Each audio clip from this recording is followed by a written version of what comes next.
دوستو، ہماری گفتگو میں اکثر اوقات بنی اسرائیل کا ذکر ہوتا ہے، لیکن کیا آپ نے کبھی سوچا ہے کہ بنی اسرائیل کون تھے اور کس کی اولاد تھے؟ تو دوستو، یاد رہے کہ اسرائیل حضرت یعقوب علیہ السلام کا لقب تھا، اور بنی اسرائیل کوئی اور نہیں بلکہ حضرت یعقوب علیہ السلام کی اولاد ہیں۔ دوستو، یاد رہے کہ حضرت یعقوب علیہ السلام حضرت اسحاق علیہ السلام کے بیٹے، حضرت ابراہیم علیہ السلام کے پوتے اور حضرت یوسف علیہ السلام کے والد ہیں۔ یوں انبیاء کرام علیہ السلام کے مبارک سلسلے میں آپ علیہ السلام کو یہ خصوصیت حاصل ہے کہ آپ علیہ السلام کے دادا اور والد نبی ہیں، تو خود بھی اس منصب پر فائز ہوئے اور صاحبزادے کو بھی اللہ تعالیٰ نے نبوت عطا فرمائی۔ اللہ تعالیٰ نے آپ علیہ السلام کی ولادت کی خوشخبری حضرت ابراہیم علیہ السلام کو آپ علیہ السلام کے والد حضرت اسحاق علیہ السلام کی ولادت کی اطلاع کے ساتھ دی تھی، جیسا کہ قرآن پاک کی سورہ ہود کی آیت نمبر 71 میں اللہ تعالیٰ فرماتے ہیں، پھر ہم نے انہیں یعنی ابراہیم کو اسحاق کی اور اسحاق کے بعد یعقوب کی خوشخبری دی۔ اور اسی طرح سورہ انعام کی آیت نمبر 84 میں اللہ تعالیٰ فرماتے ہیں، اور ہم نے ابراہیم کو اسحاق جیسا بیٹا اور یعقوب جیسا پوتا عطا کیا اور سب کو ہدایت دی۔ دوستو، آپ کو بتاتے چلیں کہ حضرت یعقوب علیہ السلام کا دوسرا نام اسرائیل تھا، اس لیے آپ علیہ السلام کی اولاد بنی اسرائیل کہلاتی ہے۔ یاد رہے کہ اسرائیل دو الفاظ اسرا اور ایل کا مرکب ہے۔ اسرا عبد کو کہتے ہیں اور ایل کے معنی اللہ کے ہیں، یوں اسرائیل کا مطلب اللہ کا بندہ ہوا۔ یاد رہے کہ اللہ تعالیٰ نے حضرت یعقوب علیہ السلام کو یہ فضیلت بھی عطا فرمائی کہ بنی اسرائیل میں مبعوث ہونے والے تمام پیغمبر آپ علیہ السلام ہی کی نسل میں سے ہیں۔ دوستو، کہتے ہیں کہ آپ علیہ السلام نے جوانی میں ہی ملک شام کی ہجرت فرمائی، اور اس ہجرت کی جو وجہ بتائی جاتی ہے وہ روایات میں اس طرح بیان ہوئی ہے۔ کہتے ہیں حضرت اسحاق علیہ السلام کے دو جڑواں بیٹے مہیس اور یعقوب تھے۔ آپ علیہ السلام کو بڑے بیٹے سے قدرے زیادہ محبت تھی، جبکہ اہلیہ یعقوب کو زیادہ چاہتی تھی۔ روایت میں ہے کہ ایک دن حضرت اسحاق علیہ السلام نے بڑے بیٹے سے شکار کا گوشت کھانے کی خواہش کا اظہار کیا۔ مہیس والد کی خواہش پر فوراً شکار کے لیے چلا گیا، لیکن اسی اثناء میں والدہ نے حضرت یعقوب علیہ السلام سے کہا کہ بکری ذبح کر کے والد کو کھانا پیش کر دو اور ان سے دعائیں لے لو۔ حضرت یعقوب علیہ السلام نے والدہ کے مشورے پر ایسا ہی کیا، لیکن جب بڑا بھائی گوشت بھون کر والد کی خدمت میں لے کر گیا اور اسے حقیقت کا علم ہوا تو وہ حضرت یعقوب علیہ السلام کا دشمن ہو گیا۔ والدہ نے جب یہ دیکھا تو انہوں نے حضرت یعقوب علیہ السلام کو فوری طور پر اپنے ماموں کے پاس عراق کے شہر حران جانے کی ہدایت کی۔ حضرت اسحاق علیہ السلام کو بھی مہیس کی ناراضی کا علم تھا، لہٰذا انہوں نے بھی اس مشورے کی تائید کی، اور پھر حضرت یعقوب علیہ السلام اس روز رات کے پہلے پہر ماموں کے پاس جانے کے لیے نکل کھڑے ہوئے، اور یوں آپ کے ملک شام کی جانب ہجرت ہو گئی۔ دوستو، روایات میں آپ علیہ السلام کے اس سفر کے دوران ایک خواب کا ذکر ملتا ہے۔ کہتے ہیں حضرت یعقوب علیہ السلام اس رات اور دوسرے دن چلتے رہے، اور پھر رات کے کسی پہر ایک گاؤں کے باہر جنگل میں ایک پتھر کو تکیے کی جگہ سر کے نیچے رکھ کر سو گئے۔ وہ خواب میں دیکھتے ہیں کہ آسمان سے زمین تک ایک سیڑھی لگی ہوئی ہے، جس سے فرشتے اوپر چڑھتے اور نیچے اتر رہے ہیں۔ اسی دوران اللہ تعالیٰ حضرت یعقوب علیہ السلام سے مخاطب ہوتے ہیں کہ میں تجھ کو عنقریب برکت دوں گا اور تیری اولاد کو کثیر کر دوں گا، یہ زمین تیرے لیے کر دوں گا اور تیرے بعد تیری اولاد کے لیے بھی۔ جب حضرت یعقوب علیہ السلام نیند سے بیدار ہوئے تو انتہائی خوش تھے۔ آپ علیہ السلام نے منت مانی کہ اگر وہ اپنے والدین کی طرف سلامتی کے ساتھ لوٹ گئے تو اس جگہ جہاں خواب نظر آیا تھا اللہ عز و جل کی عبادت کے لیے ایک گھر بنائیں گے۔ نیز یہ منت بھی مانی کہ جو کچھ اللہ تعالیٰ انہیں دے گا اس کا 10واں حصہ اللہ کی راہ میں خرچ کریں گے۔ حضرت یعقوب علیہ السلام نے اس پتھر کو تیل لگایا جس پر سر رکھ کر سوئے تھے، تاکہ واپسی میں اس کے ذریعے جگہ کی نشاندہی ہو سکے۔ دوستو، آخر حضرت یعقوب علیہ السلام سفر کے بعد حران میں اپنے ماموں کے پاس پہنچ گئے۔ ماموں بھانجے کو دیکھ کر بے حد خوش ہوئے اور ان کی خوب خاطر مدارت کی۔ ماموں جن کا نام لابان تھا، ان کی 2 جوان بیٹیاں تھیں، بڑی کا نام لیا اور چھوٹی کا نام راہیل تھا۔ حضرت یعقوب علیہ السلام نے ماموں سے چھوٹی بیٹی راہیل کا رشتہ مانگا تو ماموں نے اس شرط کے ساتھ ہاں کر دی کہ وہ 6 سال تک ان کی بکریاں چرائیں گے۔ جب مدت گزر گئی اور شرط پوری ہو گئی تو انہوں نے لوگوں کو اکٹھا کر کے دعوت کی اور شادی کر دی۔ رات کو حضرت یعقوب علیہ السلام پر انکشاف ہوا کہ شادی تو راہیل کی بجائے بڑی بہن لیا سے ہوئی ہے۔ حضرت یعقوب علیہ السلام نے صبح ماموں سے پوچھا، آپ نے ایسا کیوں کیا؟ میں نے تو راحیل سے نکاح کا پیغام دیا تھا۔ ماموں نے جواب دیا، ہمارے ہاں بڑی بیٹی کے ہوتے چھوٹی سے نکاح نہیں ہو سکتا۔ ہاں اگر تمہیں چھوٹی پسند ہے تو میں اس سے بھی تمہارا نکاح کر دوں گا، مگر تمہیں مزید 7 سال تک بکریاں چرانی ہوں گی۔ حضرت یعقوب علیہ السلام نے مزید 7 سال تک بکریاں چرائیں، جس کے بعد ان کا نکاح چھوٹی بہن سے بھی کر دیا گیا۔ واضح رہے اس وقت کی شریعت میں 2 بہنوں کا ایک ہی وقت میں ایک مرد سے نکاح ہو سکتا تھا۔ مورخین تحریر کرتے ہیں کہ حضرت یعقوب علیہ السلام کی 4 بیویاں تھیں، جن سے اللہ تعالیٰ نے آپ علیہ السلام کو اولاد کثیر سے نوازا۔ آپ علیہ السلام کے 12 بیٹے اور 1 بیٹی ہوئی۔ بیٹوں کی شادیاں ہوئیں اور پھر ان کی اولاد پھیلتے پھیلتے 12 قبیلوں کی شکل اختیار کر گئی۔ چھوٹی بیوی راحیل سے 2 بیٹے پیدا ہوئے، ایک حضرت یوسف علیہ السلام اور دوسرے بنیامین۔ دوستو اب تذکرہ کرتے ہیں آپ علیہ السلام کی ملک شام واپسی کا۔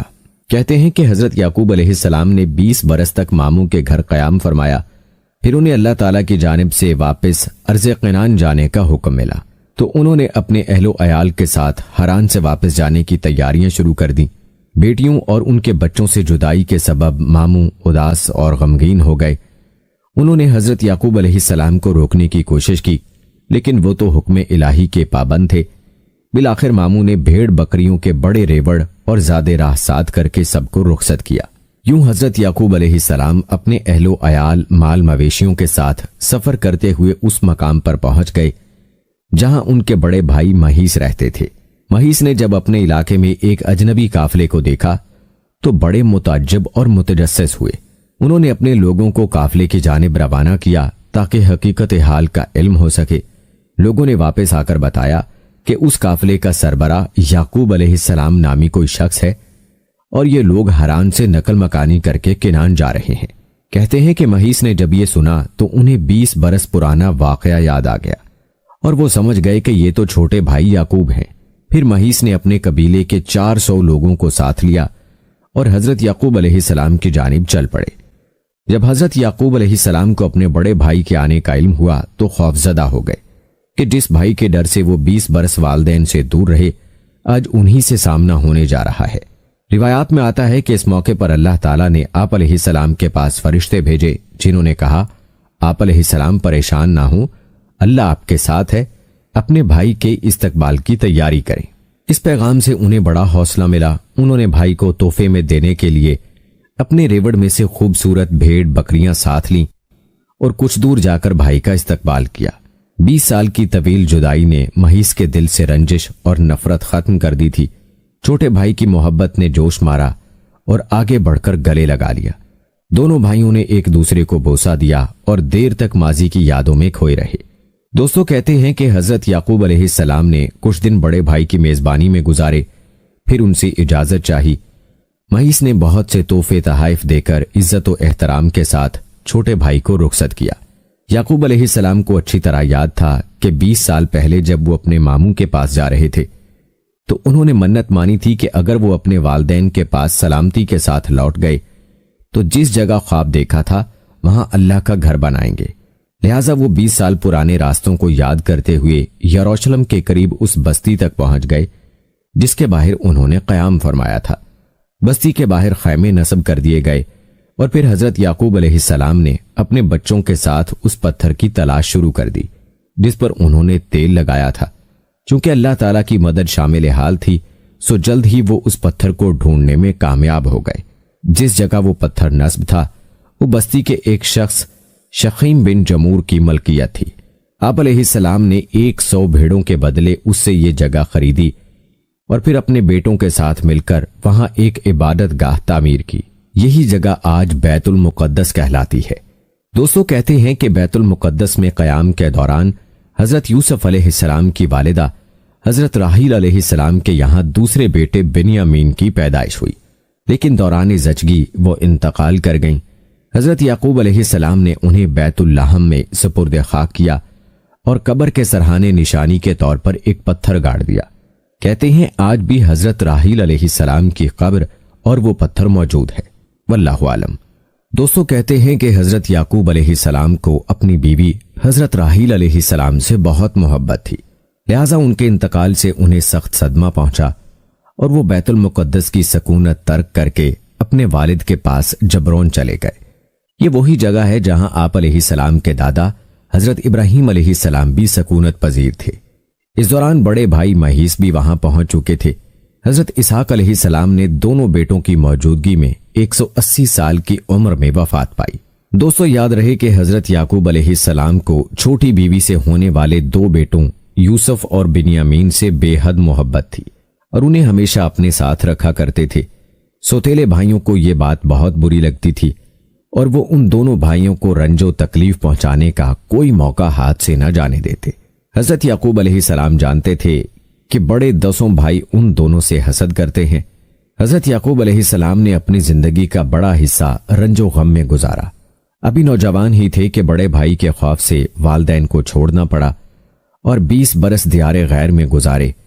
بڑھاپے میں بڑی بیوی سے ہونے والے 10 بیٹوں کے ہاتھوں حضرت یوسف علیہ السلام کو دی جانے والی تکالیف اور طویل جدائی نے انہیں شدید اذیت پہنچائی، جس کا تفصیلی تذکرہ ہم اپنی اگلی ویڈیو میں کریں گے۔ حضرت یعقوب علیہ السلام حضرت یوسف علیہ السلام کی جدائی کے سبب 40 سال تک انہیں یاد کر کے روتے رہے، یہاں تک کہ روتے روتے آنکھوں کی بینائی ضائع ہو گئی۔ آخر 40 سال بعد اللہ تعالیٰ نے حضرت یعقوب علیہ السلام کو بیٹے سے اس حیثیت سے ملایا کہ وہ والی مصر تھے۔ دونوں باپ بیٹا طویل جدائی کے بعد ملے تو لپٹ کر دیر تک روتے رہے، اور اس ملاقات کے بعد حضرت یعقوب علیہ السلام اپنے بیٹے حضرت یوسف علیہ السلام کے پاس مصر میں 24 سال تک مقیم رہے۔ روایات میں آتا ہے کہ حضرت یعقوب علیہ السلام کی وفات کا وقت قریب آیا تو آپ علیہ السلام نے اپنے سب بیٹوں کو جمع کیا اور ان سے پوچھا، میرے بعد تم کس کی عبادت کرو گے؟ سب نے یک زبان ہو کر جواب دیا، اے ابا جان، ہم سب اس رب کی عبادت کریں گے جو آپ علیہ السلام کا اور آپ علیہ السلام کے آباء و اجداد ابراہیم علیہ السلام، اسماعیل علیہ السلام اور اسماعیل علیہ السلام کا معبود ہے۔ جیسا کہ قرآن پاک کی سورہ بقرہ کی آیت نمبر 133 میں فرمایا، بھلا جس وقت یعقوب وفات پانے لگے تو تم اس وقت موجود تھے جب انہوں نے اپنے بیٹوں سے پوچھا کہ میرے بعد تم کس کی عبادت کرو گے؟ تو انہوں نے کہا کہ آپ علیہ السلام کے معبود اور آپ کے باپ دادا ابراہیم، اسماعیل اور اسحاق علیہ السلام کے معبود کی عبادت کریں گے جو معبود یکتا ہے، اور ہم اس کے فرما بردار رہیں گے۔ اور دوستو اسی سورت کی آیت نمبر 132 میں اللہ تعالیٰ نے فرمایا، اور اس بات کی ابراہیم علیہ السلام نے اپنے بیٹوں کو وصیت کی اور یعقوب علیہ السلام نے بھی اپنے بیٹوں کو کہ اے میرے بیٹو، اللہ نے یہی دین تمہارے لیے منتخب فرمایا ہے، لہٰذا تمہیں موت آئے تو اسی حالت میں آئے کہ تم مسلمان ہو۔ دوستو اب بات کرتے ہیں حضرت یعقوب علیہ السلام کے وصال و تدفین کی۔ تفسیر قرطبی میں مذکور ہے کہ حضرت یعقوب علیہ السلام نے مصر میں 24 سال رہنے کے بعد وفات پائی، اور وفات سے پہلے حضرت یوسف علیہ السلام کو وصیت فرمائی کہ میری میت میرے وطن بھیج کر والد اسحاق علیہ السلام کے پاس دفن کیا جائے۔ سعید بن جبیر رحمہ اللہ علیہ نے فرمایا کہ حضرت یعقوب علیہ السلام کی میت کو لکڑی کے تابوت میں رکھ کر بیت المقدس منتقل کیا گیا۔ اسی وجہ سے عام یہود میں یہ رسم چل نکلی کہ وہ اپنے مردوں کو دور دور سے بیت المقدس لے جا کر دفن کرتے ہیں۔ دوستو روایات کے مطابق وفات کے وقت حضرت یعقوب علیہ السلام کی عمر 147 سال تھی۔ حضرت عبداللہ بن مسعود رضی اللہ تعالی عنہ نے فرمایا کہ حضرت یعقوب علیہ السلام مائے اپنی اولاد جب مصر میں داخل ہوئے تو ان کی تعداد 93 نفوس پر مشتمل تھی، اور جب انہی سے پھیلنے والے افراد حضرت موسیٰ علیہ السلام کے ساتھ مصر سے نکلے تو ان کی تعداد 6,70,000 تھی۔